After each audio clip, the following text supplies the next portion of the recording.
because do you track macros? No. Neither of us track macros. It's working out pretty well. Say so. Especially for you. What is up, everybody? We've got a special episode. We are going to figure out what is making you fat. We've got 9 things that we're going to roll through that maybe you don't even realize it. And I think the last one, you might be surprised by the last one because it's pretty popular. So let's jump right into it. And let's get started with the first one. So now this first one is probably kind of obvious. The fast food team. The fast food joints, obviously, right? But I got especially the sneaky ones. So Gab, what do we mean by the sneaky ones?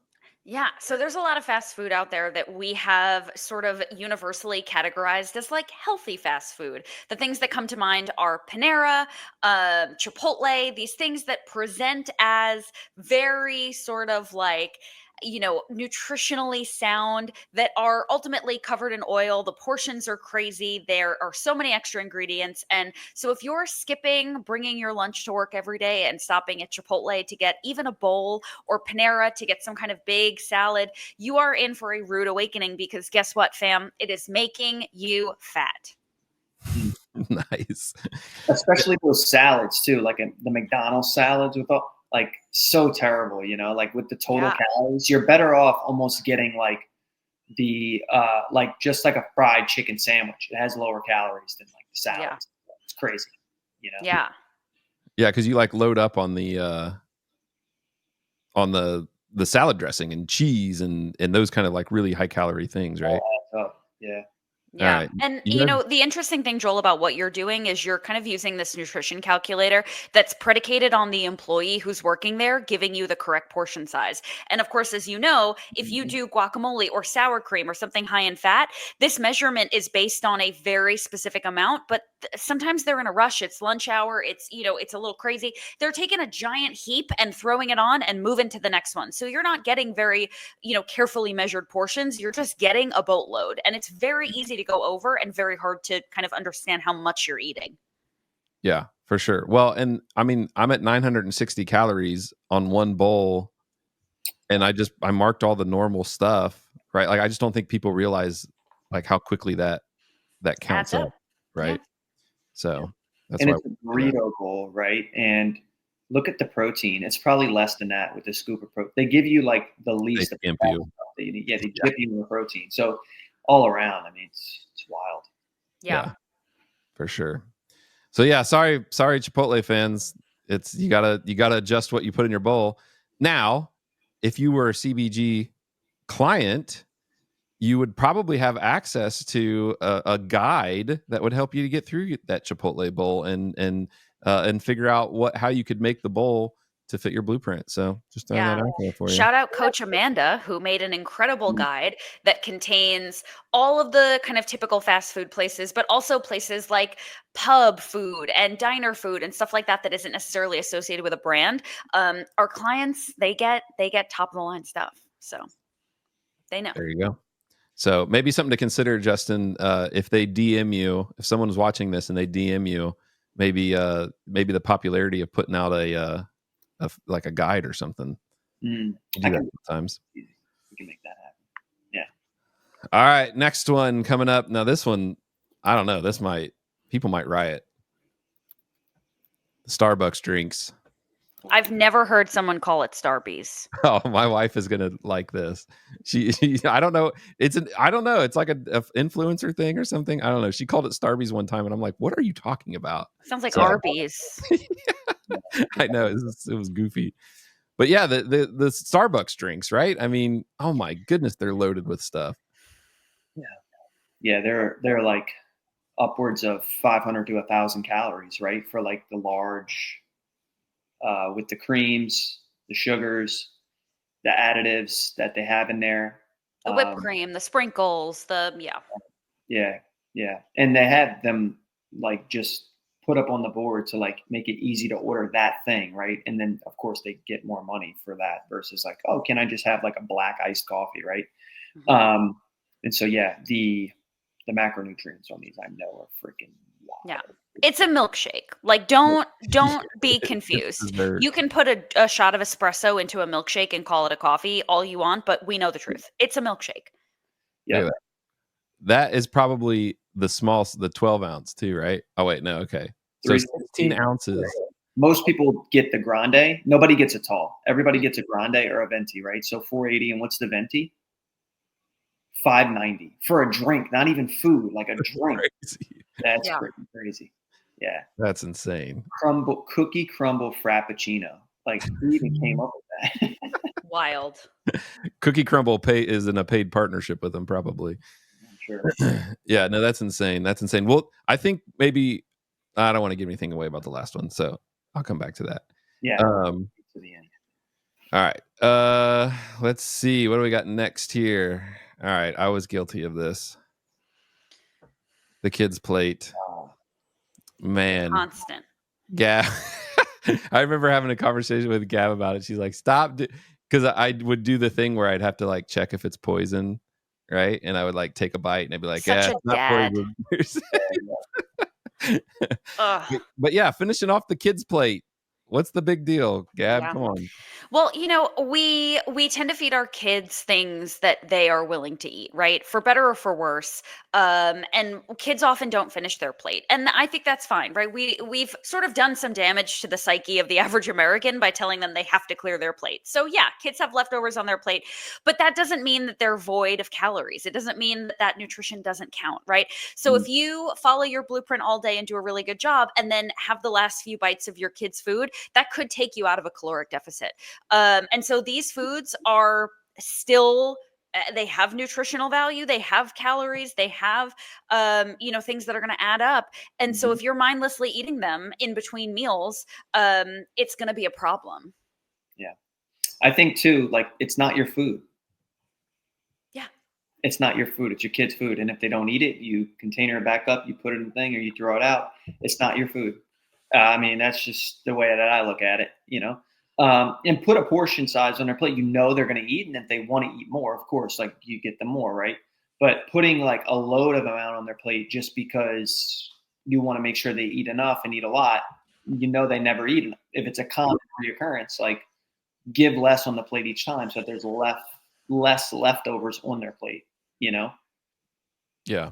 And we've definitely have tried to have them start eating the same thing that we're eating, so like if they have leftover chicken, I can eat extra chicken. I can, extra protein's not a big deal. It's probably okay for me to eat extra protein. So then I can finish the chicken that's on their, like the grilled chicken that's on their plate. Right. And that doesn't hurt me. Or if it's, even if it's like, steak or, my kids do actually really like steak. So that has been helpful in making, starting to incorporate what we're actually eating, making them actually eat that too. So then when I do clean off their plate, it's not the high calorie crazy stuff. It's actually just like protein. That's actually a good point. So if your kid's plate is broccoli left, you eating it? Probably. Definitely not Joel. Yeah. So you're not hungry, right? So like that's another like a framework that I like to use with people. It's like, okay, I'm thinking I want to eat something. I don't know if I'm bored. I don't know if could I eat chicken, broccoli and rice right now? Like any of those, three sort of holistic, just like macros and fiber, obviously with your veggies. No. Okay. Well, then you're not that hungry. Yeah. You probably ought to board, like go get a seltzer, like whatever. Right. So you eating your kid's plate is just like almost like this excuse around like you either needing to get more on your plate of the stuff that that is going to be nutritious for you, or just out of like bored. It's not even wastefulness because you just said you throw the broccoli out. Right. Or you eat broccoli, Exactly. right? So it's like a phone shift in that sense, like if the broccoli's on a plate, we're not eating it. If it's the dino chicken nuggets, we're like, all right. Yeah. Absolutely. 100%. Great point. All right. The next one is, if you are a fan of going to a Mexican restaurant, you are probably going to destroy the baskets and baskets of chips and salsa. Yep. So, I mean, that's probably just a mental thing in the beginning, right? Like it's in front of you, it's free, and you just start chomping away at it. So sure. I have eaten so much chips and salsa one time. When the meal came, I'm just like, I don't even need to eat it. Right, exactly. Totally. Yeah. Really just mess that up, and then still eat the meal because it's my meal. Like that's what I Right. restaurant. And now you're like, oh, you're like in a coma. Really it's like way over on calories. You feel terrible, right? It's a curse, man. It's a curse, those chips and salsa. But they're good. I mean, you just have to know how to move yourself along. Have a few and move yourself along. Right. Yeah. There definitely is some self-control involved in the chips and salsa realm. Mm-hmm. So now, Gab, what about in New York? Is this a thing in New York? In terms of like chips Like no, like because I think of like a Midwestern Mexican restaurant. Like it may not look the same in New York. Like do you have like Mexican restaurants that are like chain Mexican restaurants in New York City that you would go to, and then they just give you baskets and baskets of chips and salsa while you're sitting there? I know this is hard for you to believe. And so I want you to like really brace yourself for this. But anything you have in Ohio, we have in New York City. And it's better and it's larger. And even the crappy stuff, right? Like we've got McDonald's, but we also have high-end burger joints. So yes, we have Mexican restaurants. We have endless baskets of chips and salsa. Sometimes the restaurants are even owned by people from Mexico. And the food is really authentic and good. But all of that to say, yes. And I think what people don't realize, and I know this because my dad is a chef, they entice you with the free stuff and it opens the floodgates and gets it going. And that's when you start ordering more, right? So you're more likely to order appetizers if there is stuff on the table already, because it becomes that's the problem with the chips and salsa, right? You can't stop. It's one after the other after the other. It's very hard to walk away from. It's very hard to say no. And so it's a tactic, right? It costs them nothing to put chips and salsa on the table, but it's going to get you eating more. And like Justin said, at some point you'll eat enough that your meal comes and you don't even want it anymore. And yet somehow you keep going. And then when they offer dessert, well, how can I say no to dessert, right? So the trick here, of course, and I discuss this with my clients, is to not show up to the restaurant starving, because then you're less likely to get caught in the chips and salsa trap. But not only are you packing on extra fat and calories from these things on the table, but you're also creating this feedback loop of I am not going to stop eating until I am rolled out of this restaurant. Nice. Yeah, it's a complimentary reciprocity tactic that restaurants use. Oh, if I give them the free chips and salsa, maybe they'll get the large margarita, or maybe they'll get the most, I don't know, the filet mignon burrito or whatever it is, Same thing when the tip comes, they put the mints with it. Oh, here's a couple mints for you guys. So you give a bigger tip. So that's how the chips and salsa works. It just so happens to be just as disadvantageous. It's disadvantageous for your checkbook as it is for your. Yeah, exactly. Yeah. Designed to make you spend more money. Yep. So, all right, enough of that. So Gab doesn't beat me up about asking New York questions. That was a crazy question. Here though, like I think that sometimes New York City is like a whole different world to me or something. Like I don't know. It is, but it's one that has Mexican restaurants. All right, it's settled then. All right, this next one again. I don't know. We might just get beat up for these, but this is a big one. Alcohol. Man, Gab and I have talked a lot about this in other things, and we talked a little bit about it. I think maybe the last episode we mentioned alcohol, but yeah, I mean, there's really a lot of calories in there, right? Yeah. And to oversimplify this tremendously, what happens when you consume alcohol is not just that you're consuming a lot of extra calories, but you're also consuming something that your body recognizes as a toxin and needs to eliminate immediately. And so while your body is working to eliminate that toxin, it's not eliminating the food that you've consumed. And of course, as we know, how easy is it to eat when you're drinking, right? Your inhibitions are lower, you feel hunger, you start snacking. And so what happens is, in order to get this toxin out and to sort of expedite the process, the food you're eating is not being thoroughly digested.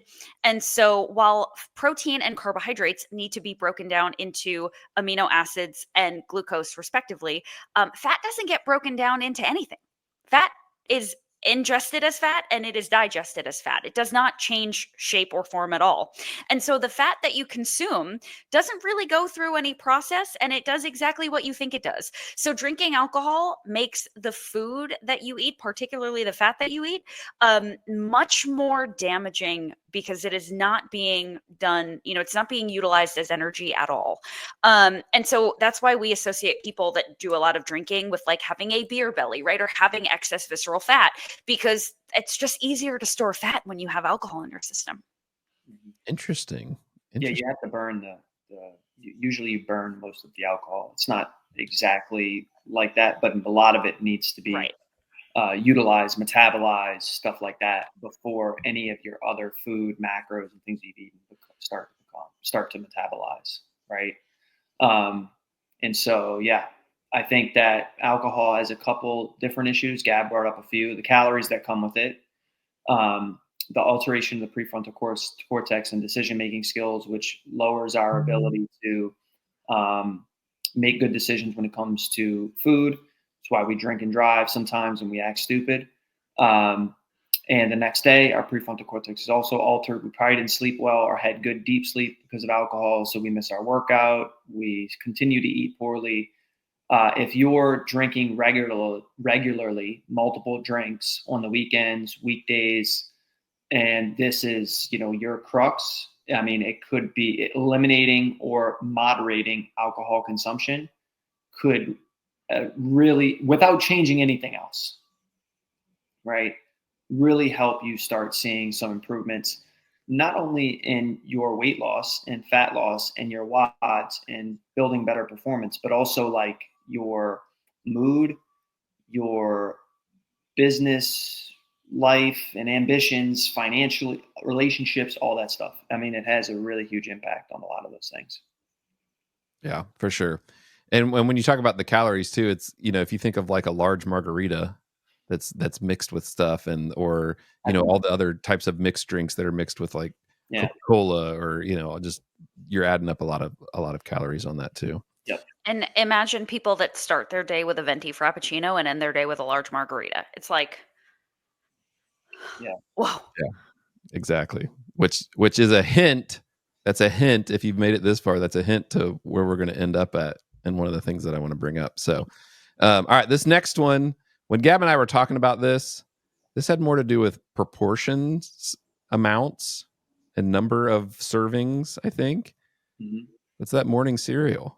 Those Lucky Charms, those Fruit Loops, whatever your favorite is, enter it in there. Because very rarely are you eating the 3/4 of a cup that is listed as a serving size on the box, right? I know my friends used to have like their cereal bowl was like a mixing bowl, and they're like pouring half the box in. So talk about some cereal issues here.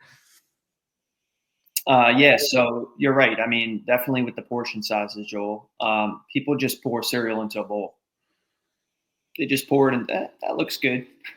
Yeah, it's a lot more than they think. I mean, just a cup of Cinnamon Toast Crunch is, probably 60 carbohydrates right there, maybe a little bit more. Not to mention whatever milk source you're adding to it, right? And so obviously the calories on that, especially when we wake up first thing in the morning, like prioritizing the protein, front loading protein is going to help a lot. And yeah, not even having a lot of those sugary based cereals in the house, finding like a moderate cereal that has maybe a decent amount of fiber in it or something like that still tastes great. I mean, that's what you want to go for if you're going to go for cereal as your carbohydrate source in the morning. Yeah. The more fiber you can get, the more full you're going to feel. I've never eaten any amount of Captain Crunch and been like, wow, I'm really full. But you can get some fiber cereals and truly feel satiated from them. Mm-hmm. Yep, 110 calories. So times and that's 4. for 28 grams, which that doesn't seem. No, it's not a lot at all. 1 ounce of cereal. Yeah, 22 grams. Yeah. Yeah, and that's not a lot. That is probably a third of what people put into a bowl usually. Right. Yeah. Right. So triple 60 grams, right? Just kind of, as I mentioned, right around that area, 50 to 60. For sure. All right, moving right along. This is another a lot of calories packed into a very small amount. So again, we're kind of in that portion size, serving size issue. Is this a riddle? A lot Yeah. of calories packed into a really small amount.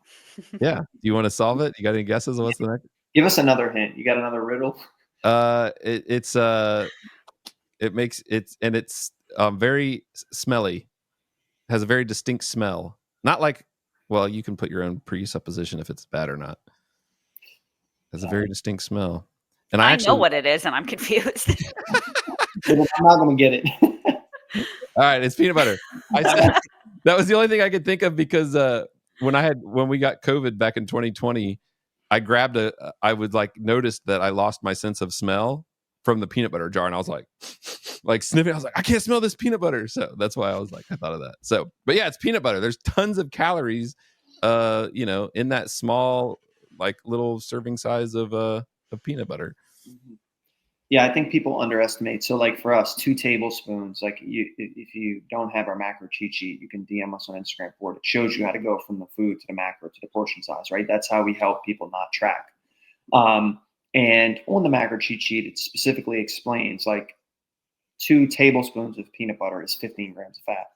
But when people stick a spoon in a peanut butter jar, they don't stick a tablespoon in. They usually stick a larger spoon in, or they do a heaping, whopping,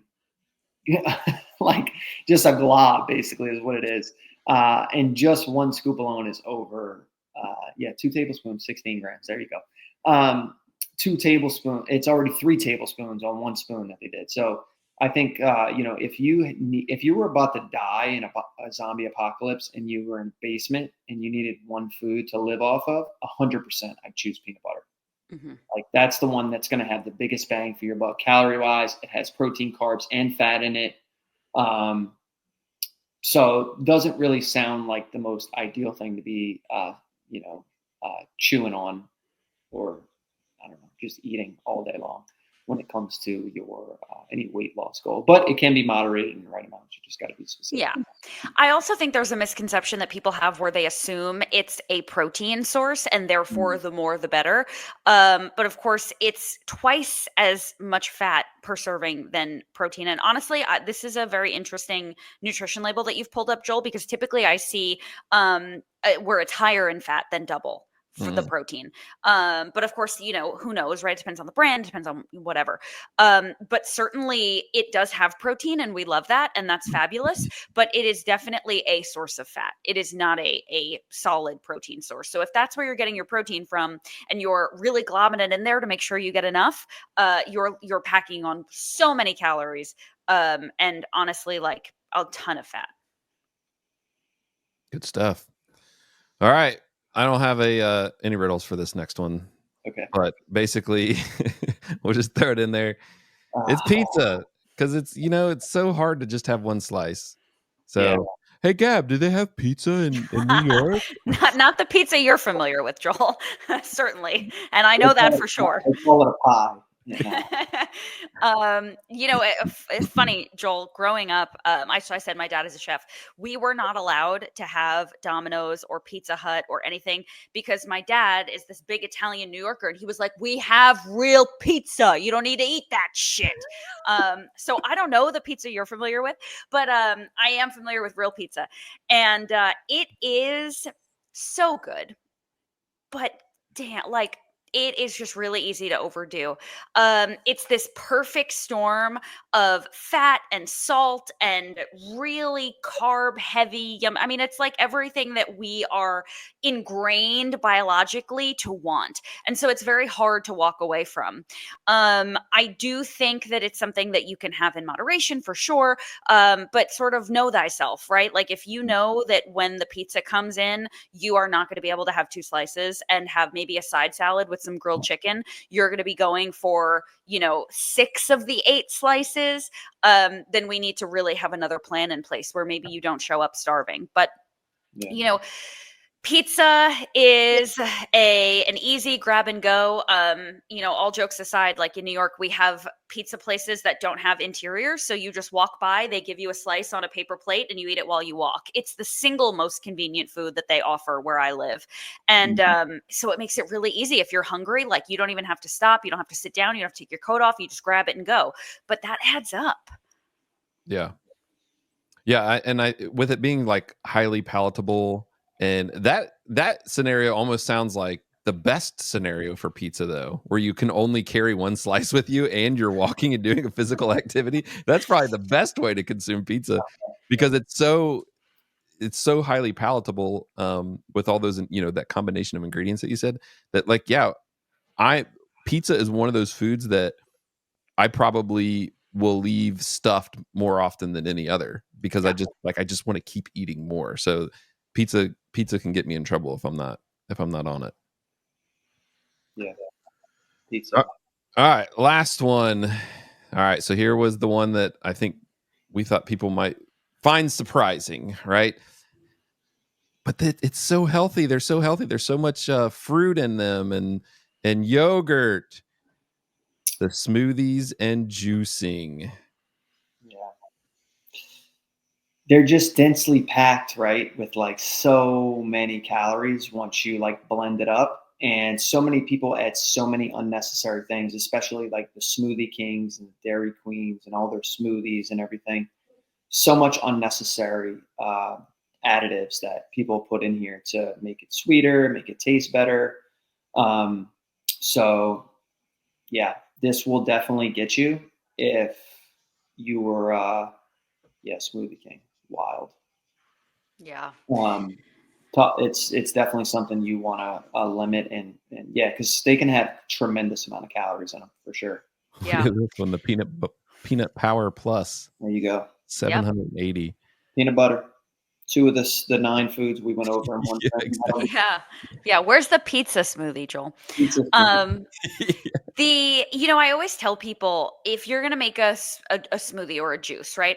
And you have all your ingredients, what would happen if you put all of those ingredients in a bowl and tried to eat them, right? What if you put 12 strawberries, a banana, a scoop of peanut butter, all of this kale, mango? If you tried to eat it, you'd probably be full, because it's a lot of food. It's a lot of fiber.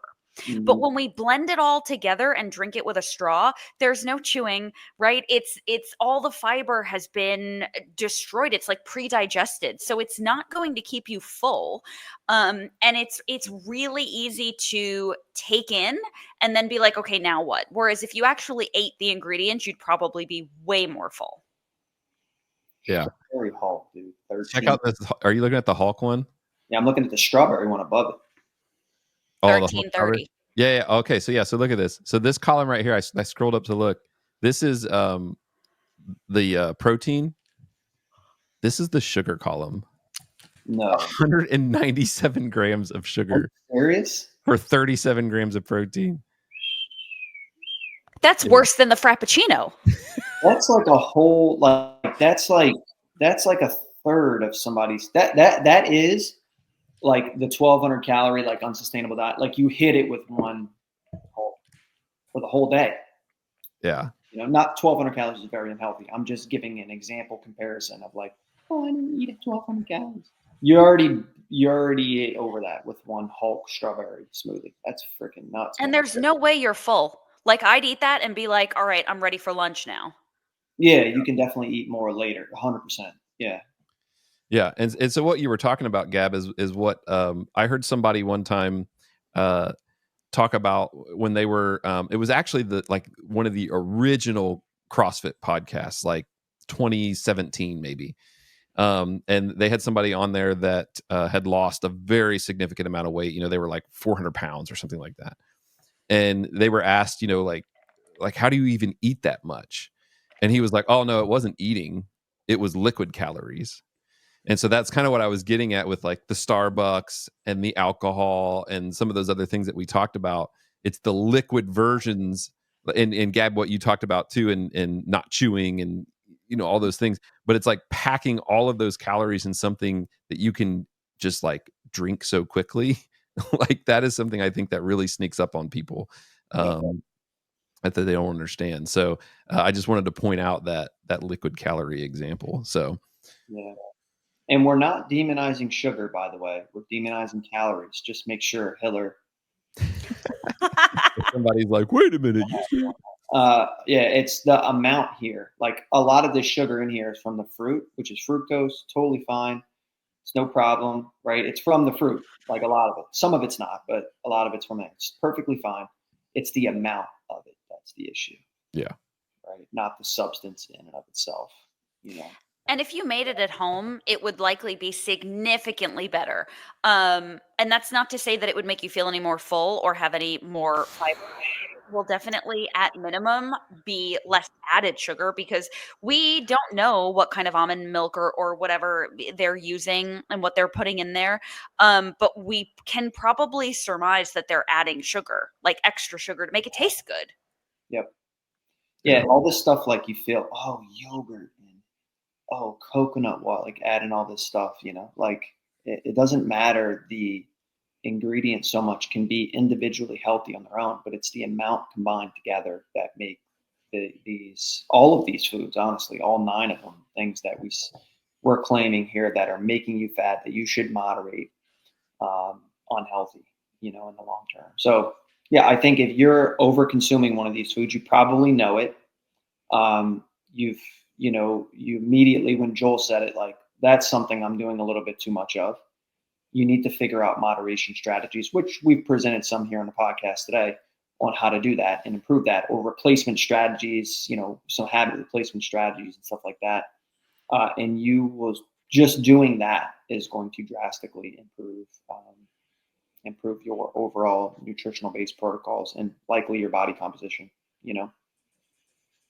All right. Well, there you have it. So get upset with us in the comments if you want, but I think that's a wrap on that. If you want to book a call with CBG and you need some help with getting control over the chips and salsa and the large bowls of cereal and sitting down and eating the whole pizza pie by yourself, book a call. There's a link in the description for you to book a call, and CBG will help you out with that. So with that, I'm Joel Jacobs.